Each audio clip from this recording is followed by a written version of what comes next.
Good afternoon, my name is Jacob Folger. I'm a sculptor and an artist, and today I'm going to show you how to make a fairy house. It's going to be pretty much a miniature, and you'll be able to put it in your garden, fairy garden, or potted plants, or wherever you like.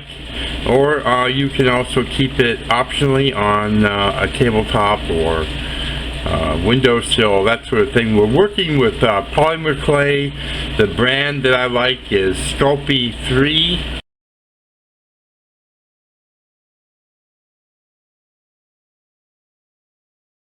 Sculpt 3. And I'm using black because my finishes look really good on black. But you can also use other colors, and you can mix colors, and I'm going to show you how to do my signature finisher, which is using is mostly metallic finishes, but kind of like antique, an antique finish. But you can do other finishes too. There's a lot of options out there for polymer clay,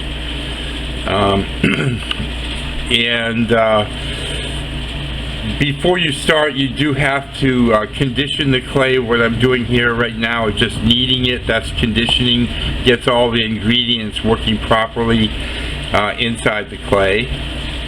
And it only takes a few minutes to do this.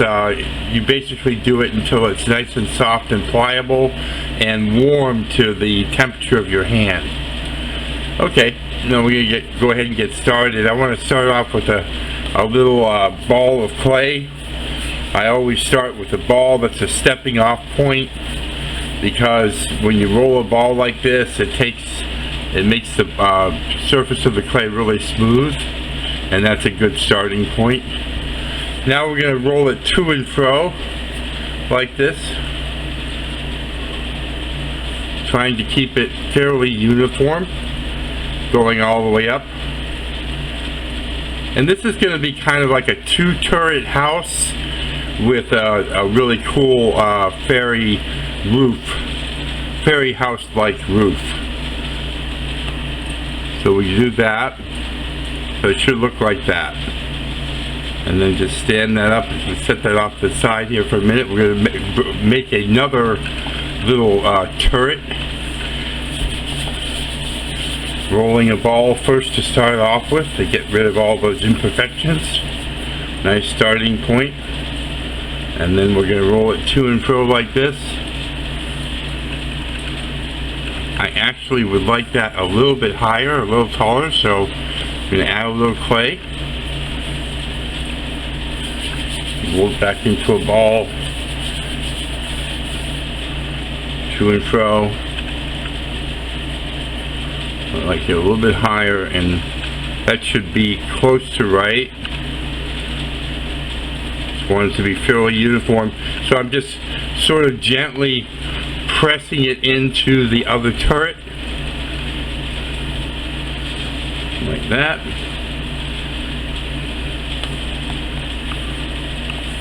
Now we're going to get another piece of clay here, is roll it into a ball. This is going to be for the roof. And it'll be for the lower roof. And so what we do is, once we've got the ball like that, we roll the ball at an angle like that, so that it's forming it into a cone shape. See how it's forming it into a cone shape?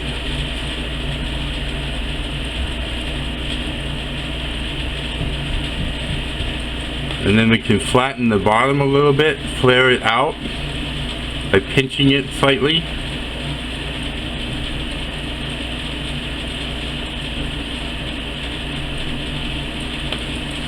Let's set it into place here and see how it looks. That looks pretty good, so we want to do another one like that.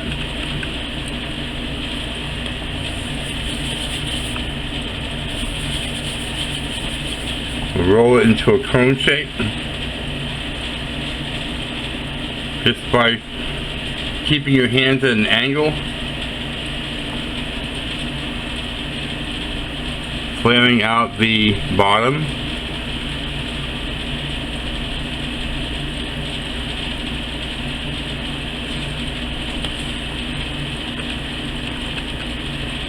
There we go.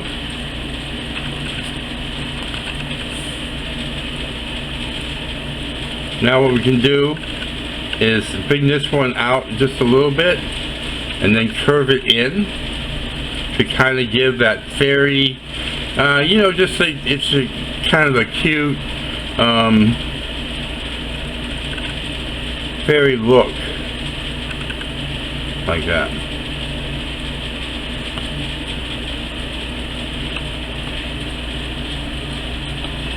You just adjust it and pinch it a little bit to to get it to be the shape you want.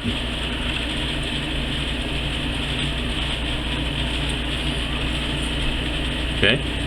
Next, we're going to take probably about one of the few tools we're using on this little creation is a paintbrush. But actually we're going to use this end of the paintbrush, and we're going to put in, just by pressing into the clay, a little hole here, and maybe one here, and another one here,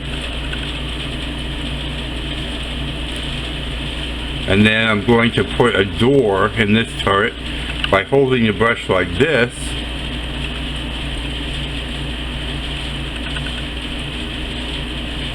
And pressing it into the clay like that.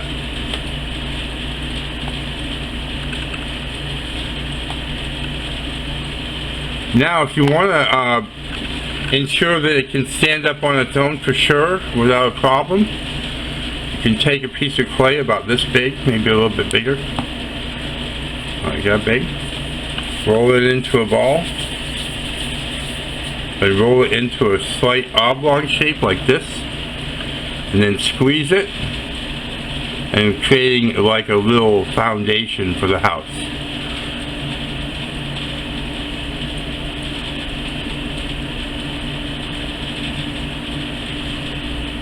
Just by forming it in your hands like that.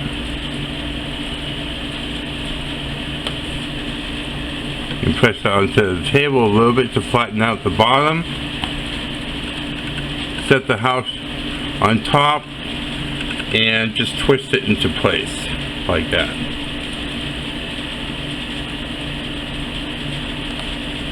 Make sure you release it from the table because it is a little sticky.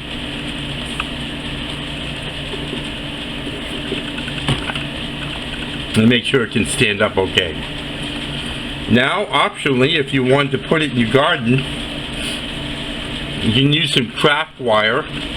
You also can use a paper clip straightened out, and you can use a coat hanger if you have something tough enough to cut it.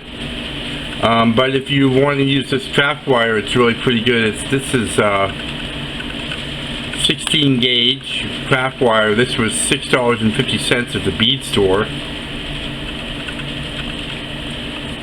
And you can cut the wire with a pair of scissors.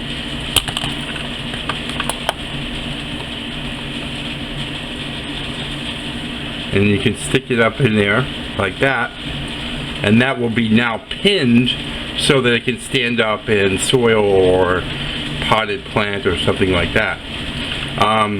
And you also can do this, rotate it a little bit, and that will make the hole bigger so that you can take the pin out. When you bake it with the pin out, and then you can have the option of using the pin or not. The main thing when you do that to remember is to make sure that you're done handling the houses so that you don't squish the hole. You know, just before you cook it, you want to make sure that the pin can definitely come in and out very easily, and then cook it with the pin out. There you go, like that. So next we're going to do a nice finish on it, and I'll show you how to do that. Okay, we do this do finishes, at least this finish, before you bake it. This is Pearl X pigments, and it comes in a bunch of different colors. Today I think I'm going to use purple and maybe pewter. This is actually called silver. This is called reflex violet. You can put it on with the finger, or you can put it on with a brush. So let's see, I've got a brush here that might be good.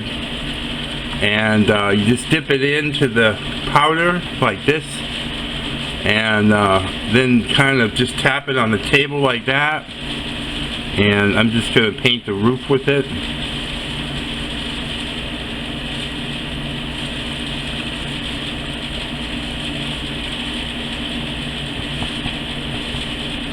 Just like that.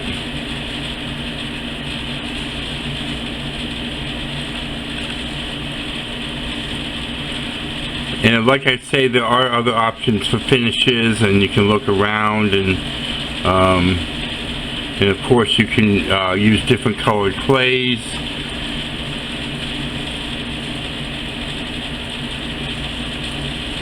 If this is going to go outdoors, there's going to be a lot of water on it, you would probably want to seal it with some kind of acrylic sealer.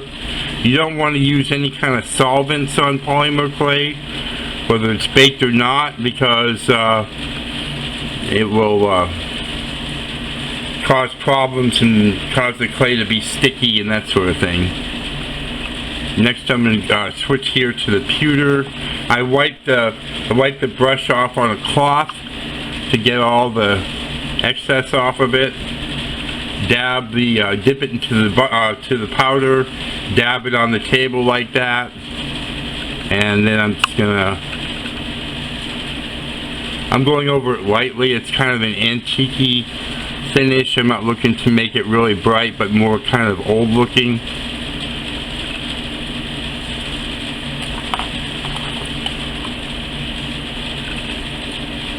There we go.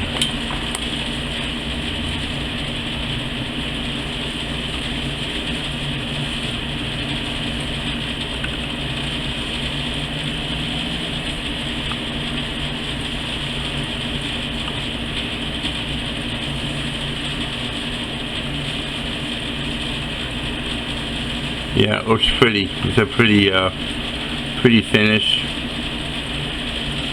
If you want continuity with the finish, you can finish the bottom as well.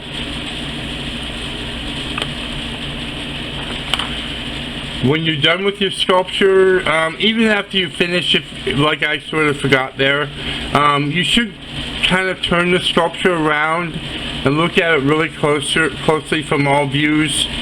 And if it has any imperfections or anything like that, you can just erase them with your thumb or that sort of thing. And then now we're going to talk about baking. This is for Sculpt 3. If you're using Sculpt 3 clay, as I recommend, you would preheat your household oven to 275 degrees. Put this on a ceramic plate, laying down so it doesn't get warped or anything. The ceramic plate should be, smooth without any kind of texture. And bake this for 15 minutes per 1/4 inch of mass. Okay?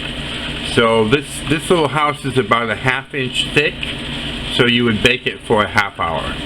That's what that means.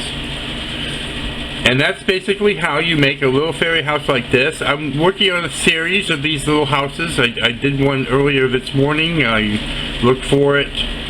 They all have the same title and that sort of thing. So check it out. Have fun. If you like this kind of content, please subscribe to my channel and rate the video, and please comment if you have some ideas for another video that you'd like to see. Leave that in the comment section as well. If you have any questions, leave a comment with the question and I'll reply to you. And thank you so much for watching. Thank you so much for your support. Have a great day.